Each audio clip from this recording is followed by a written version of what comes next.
po sa inyong lahat. I hope you're still enjoying your time with us because we definitely have a lot more to share with you today.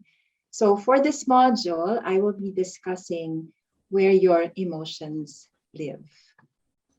So where do your emotions reside or where do they live?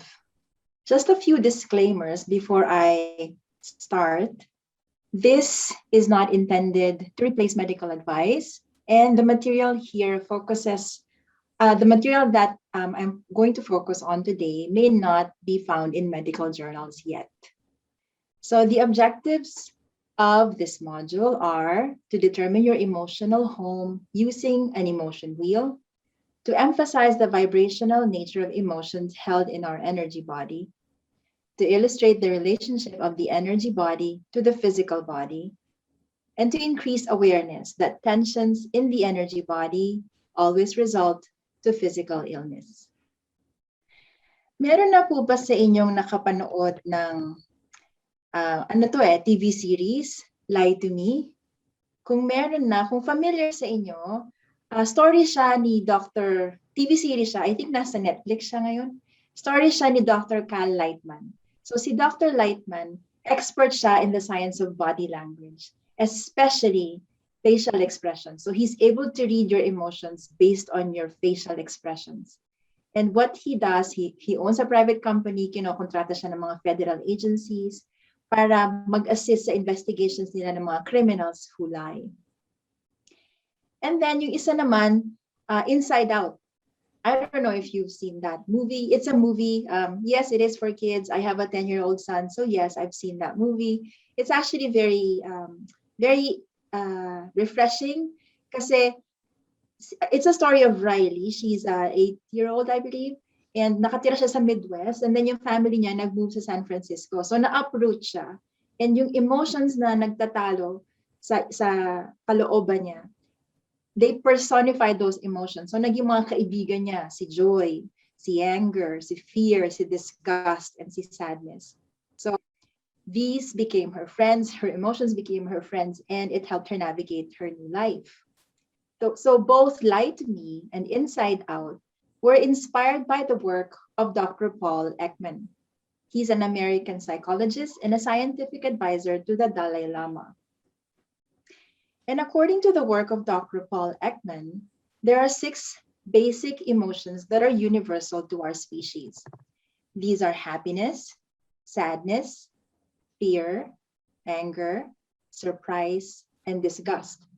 And they are communicated by facial expressions and recognized across all cultures. So mapa-Pilipino ka man, mapa-Italian ka man, pare-pareho ang expression ng emotions ng anger, for example. Now, these emotions have been mapped out, dissected, hinimay, to get to their essence. So, for example, we have an emotion wheel. Itong emotion wheel, pagka ginugol mo yung words na emotion wheel, marami kang makikitang examples. But we chose this one because it's very simple. And at the center of the wheel, you will see the 6 basic emotions. Now, each slice of the pie represents a family of emotions. So for example, if you can zone in your attention on the yellow slice of the pie, which is happy, as you go into the middle circle, you will find different states of happiness. So yung nasa leftmost side is joyful. And even at the outermost level of the circle, the wheel explores the range of joyful. So pati yon hinimay pa. And it further breaks it down to liberated and ecstatic. Again, this is a very simple emotion wheel. It can get very complicated when you explore emotion wheels that are available out there. So maps like these can help you develop your emotional language. It gives richness and texture in the description of your emotions as you make sense of your inner world so you can better able to navigate your outer world. Now, each of us will have an emotional home. And what is that? It's the place where you feel most comfortable and you often retreat to. Ito yung default set of emotions natin.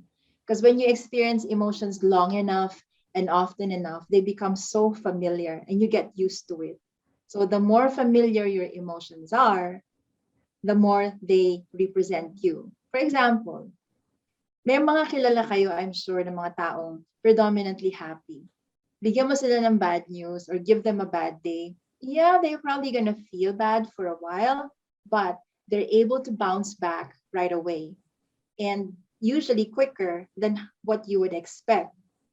On the other hand, I'm sure meron din kayong mga kilalang tao na predominantly sad. Bigyan mo ng good news, matutuwa ng sandali. Maya-maya, balik na naman sila sa pagiging pessimist nila. Di ba? Sarap nilang kasama. So, we keep returning to this emotional home, even if it's not necessarily good for us. Because naging habit na eh. And because the idea of feeling other than the default is so unknown. Nakakatakot. It's uncomfortable for most people. Now, in your LMS or in your workbook, nilagay namin yung emotion wheel doon. And the goal for that is for you to track. We're going to challenge you. You can use that daily to track your emotions. And I'm going to challenge you even further. If you can do a week, kung kaya mo 1 month, much better. So the goal is to just choose a predominant emotion for the day. So i-log mo every day for 1 week or 1 month. Now, why is that activity important? Bakit namin ini-encourage na ipagawa sa inyo? Because your emotional well-being is the single most important indicator of your state of health. Your emotional home predicts how long you're going to live. Now, kunyari ginawa mo, natapos mo 1 month, and then na-realize mo, meron kang pattern na nakita, and then na-realize mo, ayoko siya. Hindi ko gusto yung emotional home ko. So the good news is, you can change to a new home. Yun lang, it's not like moving into a home where you hahakutin mo ng isang araw lahat ng gamit mo tapos move ka na sa bagong bahay mo. Hindi. This is more of like a road trip. Sasakay ka sa camper van mo, magdadrive ka, marami kang destination, marami kang stops bago yung destination mo. So it's a gradual shift and you may need to make several stops. Sometimes you may need to make a U-turn.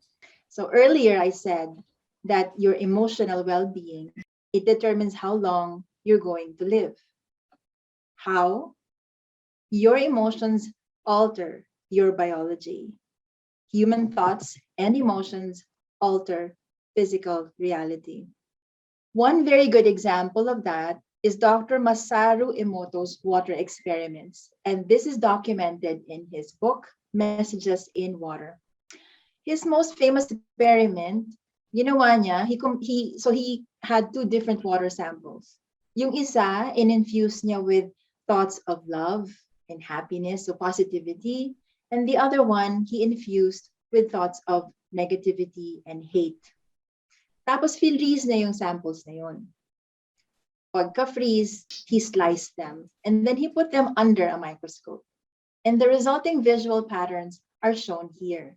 And you can see the love image was a beautiful geometric pattern, while the other sample was random and jagged.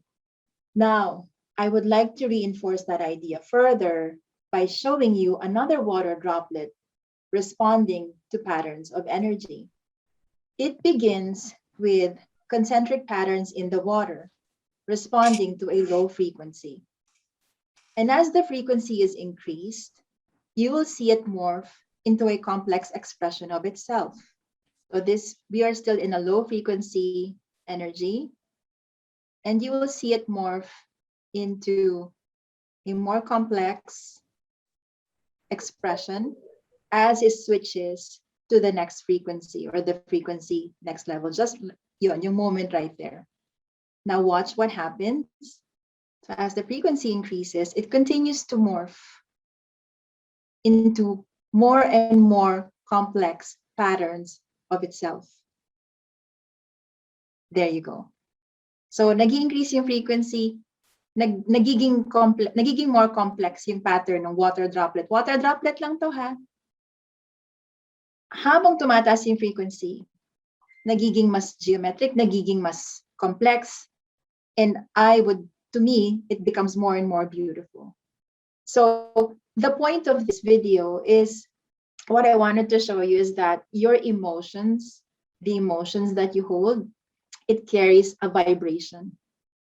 It carries a vibratory pattern. And the higher frequency emotions will feel lighter and happier, whereas your lower vibrations will feel heavy and dark. Ayan, gumaganda na yung patterns niya. Notice kapag takot ka, you want to shrink, no? You want to coil up, you want to push away. I'm just so mesmerized by the pattern. While when you feel love, you want to open up, you want to embrace, and it makes you feel light and expand. So remember si Dr. Emoto, yung mga experiments niya, as we hold that emotion, we are carrying those vibratory patterns with us in the liquid crystals of our bodies, because we are composed of 70% water. So, nung na-realize ko yon, and meron akong pitsel na ganyan sa bahay, nung na-realize ko yon, ang ginawa ko, pinuno ko yung pitsel ng mga sticker. Pinuno ko siya ng mga sticker, nilagyan ko siya ng mga words na, I love you, you're awesome, thank you. And tapos, hindi ko naman finormalize yung experiment. Masaya na ako, walang nagkakasakit sa bahay namin. Pero pag may dumadalaw, ng mga guests, mga kaibigan ko, makikita nila yon. Sabi nila, anong ginagawa mo? Mga kambaliw. But you know what? It became an interesting topic of conversation, and that led them to several realizations. And so, yun na yung contribution ko ng positivity sa mundo. So, knowing that emotions hold vibration, and knowing that we are mainly water, my question to you is, what patterns do you hold in your body? And are you aware of them? Because at any given moment, any given moment, kahit ngayon nakaupo lang kayo, you are offering an active vibration, wanted or unwanted. One way or another, you have perceived these energy patterns. Hindi nyo man nakikita, nararamdaman nyo yan. Ginagamit pa nga sa everyday language eh. Sometimes we use them without realizing that they are energy. So for example, sasabihin natin minsan, I'm running out of energy, no? The obvious, or I'm running out of steam, or I feel so drained. Or the opposite, I'm bursting with energy. Parang ngayon, dami-dami naming energy for you guys. So these are all reflections of our own energy field. And I believe this human energy field carries the universal intelligence that directs the growth and health of our physical bodies. This energy field mirrors our physical body, but it's separate from it. It has its own anatomy, it has its own physiology. And that by understanding this human energy field, we will gain a deeper insight about the inner cause of the physical symptoms that plague us and prevent us from living healthy lives. You have encountered this energy before. Siguro naman meron ng naka-experience sa inyo na acupuncture, for example. Acupuncture is, I would think, one of the most complete and detailed study of an energy body anatomy. But since I'm not an acupuncturist, let me share with you how I explain energy to my patients. And I use the ocean as an example. So in the human body, energy takes form in three general ways. First is the background energy. Parang dagat nga. It's all pervasive, it's diffuse, it permeates the entire body. And then within it exists layers of energy side by side, each layer with different movements, different currents, different vibrations. So this energy is responsive to the forces surrounding it and passing through it, yet it has no form. It's the vibratory backdrop or background. So this is a subtle energy. It's pulsating, it's dynamic, and it has been known by many names, some of which may be familiar to you. You've probably heard of universal life force, or ki, or chi, or prana. And there's a large body of scientific evidence about this energy field. Meron akong copy na nakita ko every continent, the countries within each continent listing their equivalent term for this energy. Yun lang, what I found interesting was that hindi ko nakita ang equivalent term for Filipino. And isip ako ng isip pero hindi ko talaga maisip ko ano equivalent term natin for this energy. So kung may nakakaalam. Now, imagine a coral sponge within that ocean in the shape of a tube. The energy of the ocean passes through its body from top to bottom. In the same way, the energy of the universe flows through you as if you are a channel or a conduit. So from the heavens, from the cosmos, through you to the earth, and vice versa. This is the second pattern, which is a vertical flow. The third pattern is the internal energy flow. So imagine the ocean currents moving within the body, within those undulations, within those crevices. And these are currents that move within your cells, within your tissues. Each of us is tapped into this energy field all the time. We draw this universal energy into our bodies and we transform it into a particular quality that is unique to us. And this energy field that is unique to us is what is known as the aura. It has been measured by scientific instruments throughout the world. Ang isang example ng isang instrument is Kirlian photography from Russia, where a human body's brilliantly colored light emanations can be photographed. It forms the basis of why the logo's color is purple. Now we're going to shift our imaginations from the ocean current to that of a river flowing through your body. So imagine the current of energy flowing alongside your spine. And your spine is not a straight line. It has curves and bends depending on the location.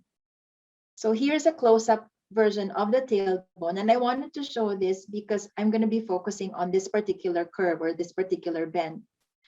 So as energy flows, so if this is your spine, energy flows down alongside the spine. It encounters those bends. And like a river with enough velocity and enough volume, when the river current encounters a bend, a force or resistance is set up at the outside of that curve. So the movement of the water causes a vortex, or the movement of the energy causes a vortex.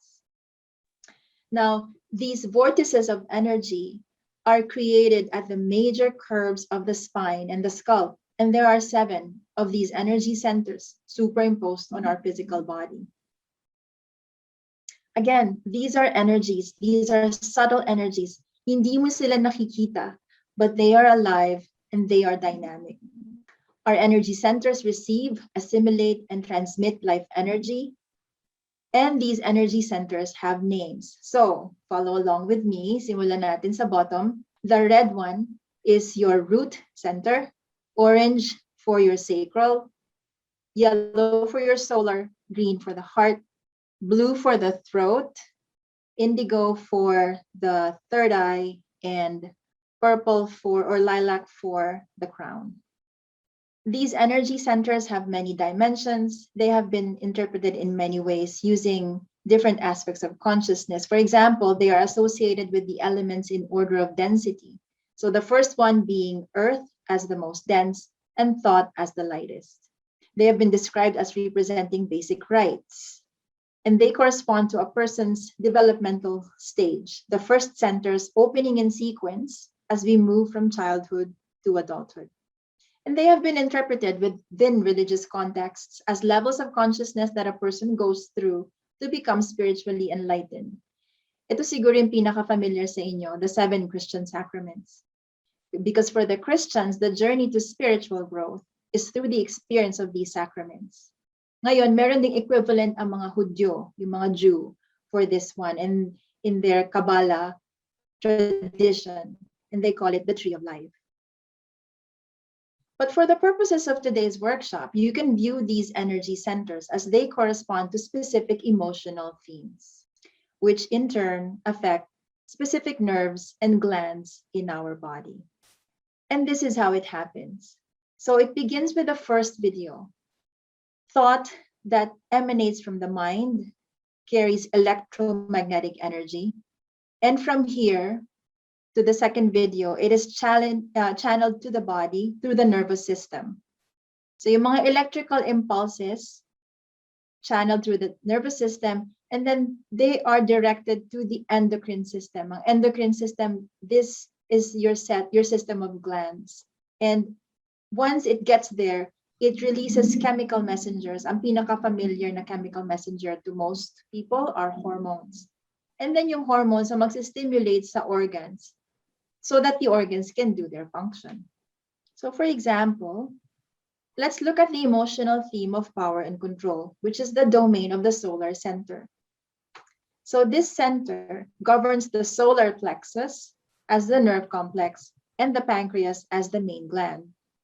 So when you are vibrationally off, because you may be dealing with stress related to power and control. So for example, napagalitan ka ng boss mo, or nag-away kayo ng co-teacher mo, this tension is channeled specifically by your solar plexus, the middle picture, and it is in the area of your pancreas or your digestive system. And you may find yourself experiencing any of the following. Nausea o nasusuka ka because you may be rejecting an idea that is being presented to you related to the power struggle. Indigestion, hindi mo masikmura yung sinabi sa'yo. You cannot digest what you're being told to do. Gas pains, baka meron kang mga undigested ideas. Acid reflux, reflux is backing up of acid, backing up of experiences. Peptic ulcer may develop because it's eating away at you. And diarrhea, your fear of rejection may make you want to run off. And remember yung river analogy natin kanina. So the flow in these centers will be similar to a fluid inside a pressure valve. So pag naipon yun, right, if there is tension, then resistance builds up to the point wherein that energy will have to be released. Otherwise, sasabog yung container. Once you release the resistance, then the energy flows freely again. In the same way, our resistance to address our emotional tensions will lead to a buildup, eventually resulting to a crack in the physical body in the form of a symptom or an illness. Now, if you can visualize this pressure valve functioning not just as a single unit, but a system, then you now can appreciate how connected and complex these energy centers really are. When you block one system, you affect the rest and vice versa. So when one is spinning too fast, for example, excessive yung energy, and then the other system is spinning too slow or deficient yung energy niya, it will cause the entire system to be unbalanced. So these centers are a complete system, an integrated whole, and by freeing ourselves of the emotional tensions that cause blockages, we can preempt the onset of physical illness. In summary, emotional maps help us find our emotional home, and emotions create energy patterns that are held in our energy field. This energy field mirrors our physical body, but is separate from it. And in order to maintain a life of wellness, we need to manage our energy body as well. And thank you for keeping your energy levels up.